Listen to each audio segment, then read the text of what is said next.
जय हिंद दोस्तों, स्वागत है आपका आपके अपने यूट्यूब चैनल मेरा शेयर बाज़ार में।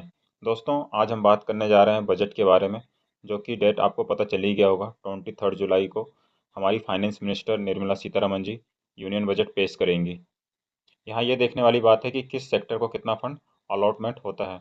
और सरकार टैक्स में भी रिफॉर्म करने की बात चल रही है, तो टैक्स में कितना रिफॉर्म हो रहा है उसी हिसाब से मार्केट की आगे की चाल तय होगी। क्योंकि आपने पिछले समय में देखा है कि रेलवे सेक्टर, डिफेंस सेक्टर ने काफ़ी आउट ऑफ द बॉक्स जाके काफ़ी अच्छा परफॉर्म किया हुआ है। Because Russia and Ukraine war का जो कॉन्फ्लिक्ट हुआ उसकी वजह से जो हमारी डिपेंडेंसी थी वो अदर कंट्रियों के ऊपर ज़्यादा थी, खास करके डिफेंस के मामले में। इसलिए जो प्रेजेंट एनडीए गवर्नमेंट थी उन्होंने आत्मनिर्भर भारत का नारा दिया कि हम ज़्यादा से ज़्यादा अपना सेल्फ डिपेंड रहेंगे, अपनी स्वदेशी कंपनियों को ही ऑर्डर देंगे और स्वदेशी चीज़ों पर ही हम निर्भर करेंगे। इंपोर्ट हम कम से कम करेंगे और हो सके तो ज़्यादा से ज़्यादा हम एक्सपोर्ट करने की कोशिश करेंगे।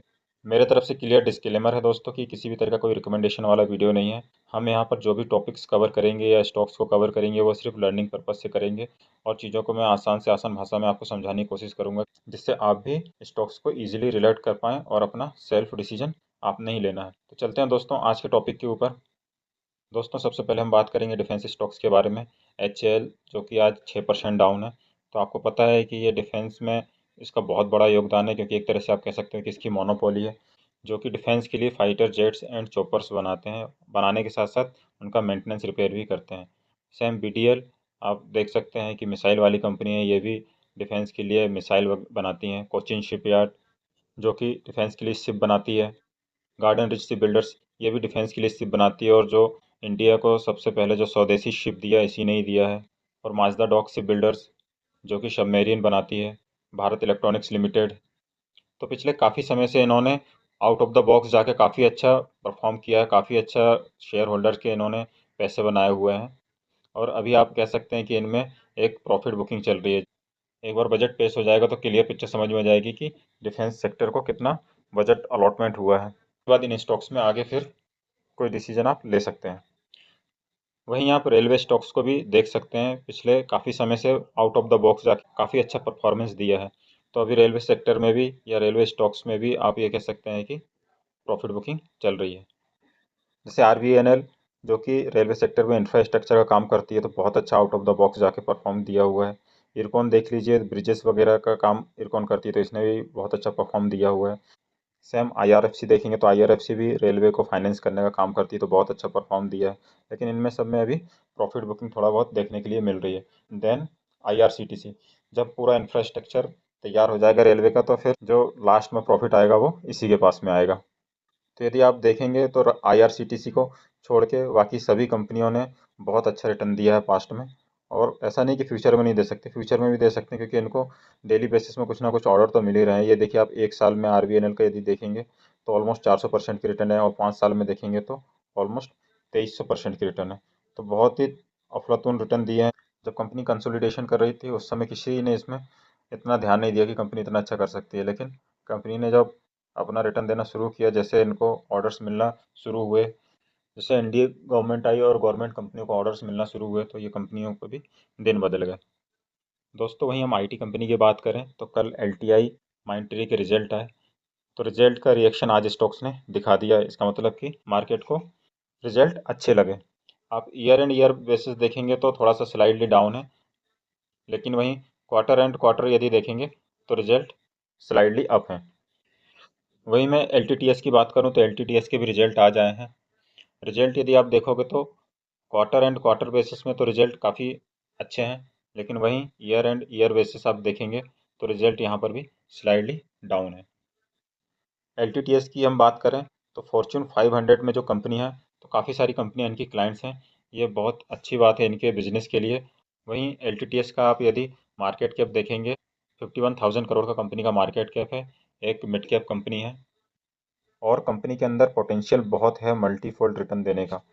तो हैप्पीएस्ट माइंड यदि हम देखें तो अभी रिजल्ट आए नहीं है, तो देखने वाली बात है कि इसके क्वार्टर 1 के रिजल्ट कैसे आते हैं।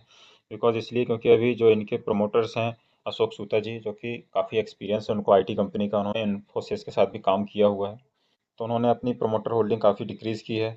और इंस्टीट्यूशन ने अपनी होल्डिंग कितनी बढ़ाई है वो देखने वाली बात है। तो अशोक सूता जी ने, जो कि प्रमोटर भी हैं और मैनेजमेंट भी हैं, उन्होंने काफ़ी बड़ी कमेंट्री दी है कि जब से कंपनी लिस्ट हुई है, जब लिस्ट हुई थी कंपनी तो उस समय आप कह सकते हो कि बुल रन चल रहा था, तो काफ़ी शॉर्ट टाइम में कंपनी ने लोगों के पैसे डबल और तिबल कर दिए थे। लेकिन एक समय के बाद ये कंसोलिडेशन फेज सभी कंपनियों में आता है, तो उन्होंने कमेंट्री की है कि ये फाइनेंस ईयर 2024-25 अब तक का जब से कंपनी लिस्ट हुई है तो सबसे अच्छा उनके लिए फाइनेंस ईयर साबित होगा। मतलब इस साल कंपनी को अच्छे ऑर्डर मिलेंगे और कंपनी न्यू हाई बना सकती है। तो अभी देखना है कि कंपनी के रिजल्ट्स कैसे आते हैं और उसमें जो प्रोमोटर्स होल्डिंग है, इंस्टीट्यूशन होल्डिंग है, उसमें क्या बदलाव हुआ है। तो हम कोशिश करेंगे हैप्पीएस्ट माइंड के रिजल्ट आएंगे तो उसको रिव्यू करने की। और वहीं केमिकल कंपनी लक्ष्मी ऑर्गेनिक की बात करें तो कंपनी जब से लिस्ट हुई है तब से कंपनी ने बहुत अच्छा परफॉर्मेंस दिया था। इसने भी शॉर्ट टाइम में आप देख सकते हैं, एक साल में तो कुछ नहीं दिया, लेकिन यदि आप लॉन्ग टाइम का चार्ट देखेंगे तो ऑलमोस्ट 40% की रिटर्न है। लेकिन इसका भी जब आईपीओ आया था तो काफ़ी तोड़फोड़ रिटर्न इसने भी शॉर्ट टाइम में दिया है, और सेम इसमें भी चार्ट पैटर्न वही बना हुआ है कि कंपनी अभी कंसोलिडेशन फेज से गुजर रही है। हालांकि केमिकल सेक्टर में स्लो डाउन चल रहा है वो भी है, तो कंपनी को उतने ऑर्डर्स नहीं मिल पा रहे जितने मिलने चाहिए। लेकिन कंपनी का बिजनेस वाइज देखा जाए तो काफ़ी अच्छा बिजनेस है कंपनी का। तो अभी इसके भी क्वार्टर वन के रिजल्ट आते हैं तो उसमें भी देखना कि कंपनी के सेल्स कैसे हुए और कैसा रेवेन्यू जनरेट हुआ है, तो उससे आगे पता चलेगा कि कंपनी और आगे कैसा कर सकती है। वही हम केमिकल सेक्टर की एक दिग्गज कंपनी की बात करें तो दीपक नाइट्रेट, जिसकी यदि आप क्लाइंट बेस देखोगे तो काफ़ी नामी गिरामी इसके क्लाइंट हैं, और कंपनी ने यदि पास्ट में देखोगे तो बहुत ही तोड़ फोड़ रिटर्न दिए हैं इसने भी। आप दीपक नाइट्रेट का भी यदि चार्ट पैटर्न देखेंगे कि 5 साल में कंपनी ने कैसे रिटर्न दिए हैं, तो 5 ईयर में कंपनी ने ऑलमोस्ट 850% के रिटर्न दिए हैं। लेकिन उसके बाद भी आप देख सकते हैं कि एक काफ़ी लंबा टाइम कंपनी ने कंसोलिडेशन फेस में ही गुजार दिया। आप जाके कह सकते हो कि ब्रेक इवन के करीब है कंपनी, क्योंकि अभी केमिकल सेक्टर में उतना डिमांड नहीं है, इस वजह से कंपनी भी ज़्यादा अच्छा परफॉर्म नहीं कर पा रही है। लेकिन फिर भी ब्रेकआउट के करीब आ रहा है धीरे धीरे। यदि इसके रिजल्ट अच्छे आ जाते हैं तो कंपनी और अच्छा, यदि इसके Q1 के रिजल्ट अच्छे आते हैं और कंपनी अच्छे नंबर दिखाती है तो हो सकता है कि एक ब्रेकआउट देखने के लिए मिल जाए। और दीपक नाइट्रेट का भी यदि आप मार्केट कैप देखेंगे तो ऑलमोस्ट 40,000 करोड़ का कंपनी का मार्केट कैप है। केमिकल सेक्टर की काफ़ी अच्छी कंपनी है, वेल नोन क्लाइंट है। तो Q1 के रिजल्ट्स कैसे आते हैं वो देखते हैं।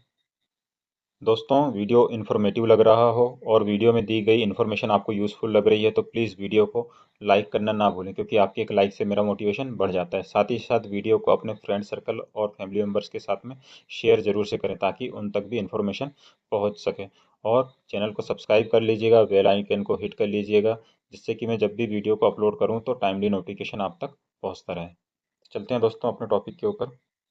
तो बात करते हैं आज की नेक्स्ट कंपनी टाटा मोटर्स के बारे में। तो टाटा मोटर्स ने भी अपना आउट ऑफ द बॉक्स जाके परफॉर्म किया, आप ये कह सकते हैं, क्योंकि इन्होंने इनिशियली जो ईवी सेगमेंट में सबसे पहले एंट्री की, उनका एडवांटेज इसको मिला है अच्छा, डिमांड अच्छी बढ़ी है। और अभी रिसेंटली टाटा मोटर्स एक न्यू व्हीकल लॉन्च करने जा रही है इलेक्ट्रिक सेगमेंट में ही, अगस्त फर्स्ट वीक में, जो कि टाटा कर्व का आप मॉडल देख सकते हैं। काफ़ी प्रीमियम टाइप की गाड़ी दिखने में लग रही है और इसके फीचर्स भी काफ़ी अपग्रेड हैं, काफ़ी अच्छे फीचर्स हैं। तो मार्केट में इसकी डिमांड कैसी रहती है, जब इसके सेल्स के आंकड़े आएंगे तो फिर हम इसको रिव्यू करने की कोशिश करेंगे। आज का लास्ट स्टॉक देखेंगे टाटा पावर। इसमें टर्न अराउंड देखने के लिए मिल रहा है जब से company renewable energy, clean energy, green energy में जब से अपने बिजनेस को टर्न किया है तो कंपनी ने काफ़ी अच्छे रिटर्न दिए और गवर्नमेंट भी इसको सपोर्ट कर रही है। और वहीं हम टाटा पावर का यदि पास्ट परफॉर्मेंस देखें तो कंपनी ने पास्ट में कोई बहुत अच्छा रिटर्न नहीं दिया, बिकॉज एक ही रेंज में रही, क्योंकि इनका जो बिजनेस था इलेक्ट्रिसिटी वाला उसमें गवर्नमेंट की इन्वॉल्वमेंट ज़्यादा रहता है इसलिए। लेकिन जब से कंपनी ने रिन्यूएबल एनर्जी में अपने बिजनेस को टर्न किया है तब से कंपनी को अच्छा प्रॉफिट हुआ है और कंपनी में अच्छा ग्रोथ देखने के लिए मिल रहा है। वहीं कंपनी का आप 5 साल का रिटर्न देखेंगे तो कंपनी ने ऑलमोस्ट 550% के रिटर्न दिए हैं। और सोलर एनर्जी के ऊपर अभी काफ़ी अच्छा फोकस चल रहा है कंपनी का, प्लस कंपनी ईवी सेगमेंट के लिए भी अच्छा इंफ्रास्ट्रक्चर डेवलप कर रही है। तो आने वाले समय में इनका रेवेन्यू और अच्छा होगा, प्रॉफिट बढ़ेगा तो शेयर प्राइस भी बढ़ेगा और कंपनी और अच्छा रिटर्न आगे भविष्य में दे सकती है। और सोलर में तो ऑलरेडी कंपनी काम कर ही रही है। और एक पायलट प्रोजेक्ट चल रहा है, आपको शायद पता होगा, जो इलेक्ट्रिक ट्रेन के लिए जैसे लाइनें बिछी होती हैं इलेक्ट्रिक, वैसे लॉजिस्टिक के लिए भी लाइन बिछाने के इनको ऑर्डर्स मिले हुए हैं। तो आने वाले समय में इनका रेवेन्यू काफ़ी अच्छा देखने के लिए मिल सकता है। दोस्तों, इफोर्ट्स अच्छा लगा हो, इफेक्टिव लगा हो और वीडियो में दी गई इन्फॉर्मेशन यदि आपको यूज़फुल लगी है तो प्लीज़ चैनल को लाइक करना और सब्सक्राइब करना ना भूलिएगा, जिससे कि मैं इसी तरह इंटरेस्टिंग टॉपिक पर आपके लिए वीडियो बनाता रहूं। दोस्तों, मिलते हैं नेक्स्ट इंटरेस्टिंग टॉपिक के साथ। जब तक के लिए जय हिंद, वंदे मातरम।